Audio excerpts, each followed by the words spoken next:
Je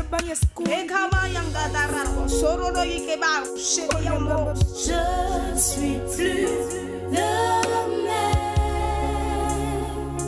Je suis sans géant ta loi. Je ne suis plus le même. Salut, bienvenue dans la suite de notre série sur comment grandir spirituellement. Alors c'est un élément, comme on l'a précédemment dit, qui est clé pour chaque être humain. Parce que ce qui est le plus important dans votre vie, ce n'est pas votre corps. Ce qui est le plus important chez vous, ce n'est pas votre âme. Ce qui est le plus important dans votre vie et dans votre destinée, c'est votre esprit. Parce que votre esprit a été conçu, créé à l'image et à la ressemblance de Dieu. Donc si vous réussissez justement à développer votre esprit, si vous réussissez à le rapprocher de Dieu, vous êtes assuré de pouvoir accomplir ce pourquoi Dieu vous a déposé sur la terre. Vous êtes assuré de pouvoir accomplir et réaliser la destinée prophétique pour laquelle vous avez été engendré. La troisième clé que nous voyons aujourd'hui, c'est la clé de la fraction du pain. Dans Actes chapitre 2, le verset 42, on nous parle d'abord de l'enseignement des apôtres, ensuite de la communion fraternelle, et le troisième élément qui est cité, c'est la fraction du pain. Alors la fraction du pain en réalité peut être assimilée pour la plupart des chrétiens à la messe en fait, à la fraction du pain qui est la communion. Donc certains l'appellent la Sainte Seine. Autrement dit, c'est le fait qu'on soit capable chaque dimanche de fréquenter l'assemblée des fidèles, l'assemblée des saints, et de pouvoir d'abord écouter la parole de Dieu, mais surtout participer à la Sainte Seine ou à la communion, comme l'appellent la plupart des chrétiens. Et pourquoi c'est aussi important ? Parce que justement, c'est l'héritage que Jésus a laissé à ses disciples. Il a dit le jeudi, avant qu'il ne puisse partir pour cette période d'agonie et d'être crucifié sur la croix avant la résurrection, Jésus a laissé un héritage à ses disciples. La Bible dit qu'il a pris le pain, il a rompu, il a donné à ses disciples en disant « Prenez et mangez, ceci est mon corps qui est livré pour vous ». Et il fait le même exercice par la suite également avec le vin qui devient par cet exercice-là le sang de Christ. Et il dit que c'est le sang de l'alliance nouvelle et éternelle qui a été versé pour vous et pour la multitude en rémission des péchés.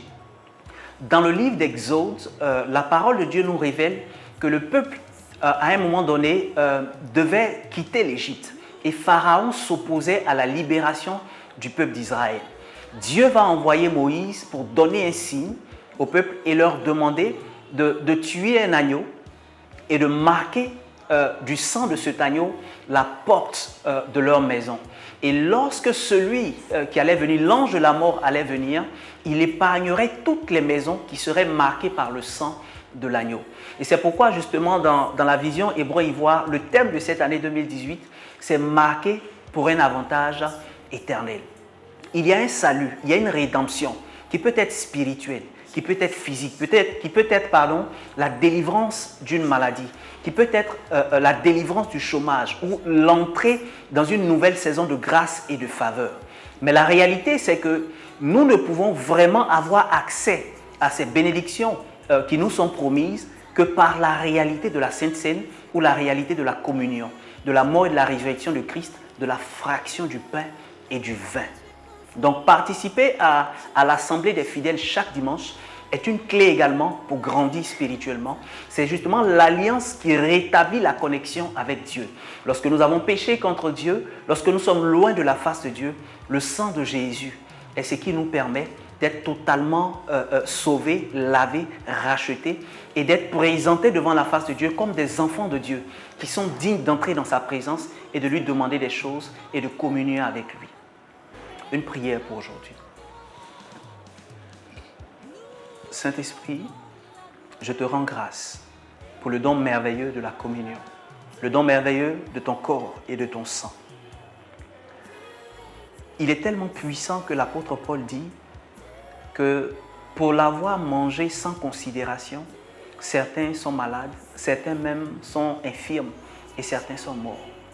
Ça veut dire que si je me rapproche de ton corps et de ton sang chaque jour ou à minima chaque dimanche, avec un état du cœur qui me rend digne de te porter et de te recevoir.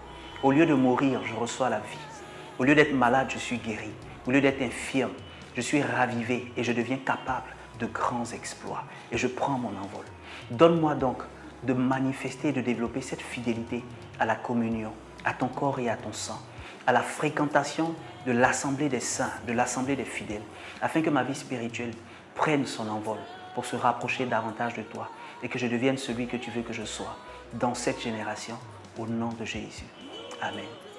Merci de votre fidélité et à vendredi prochain pour la 4e et la dernière partie de cette série. Dieu vous bénisse et bye.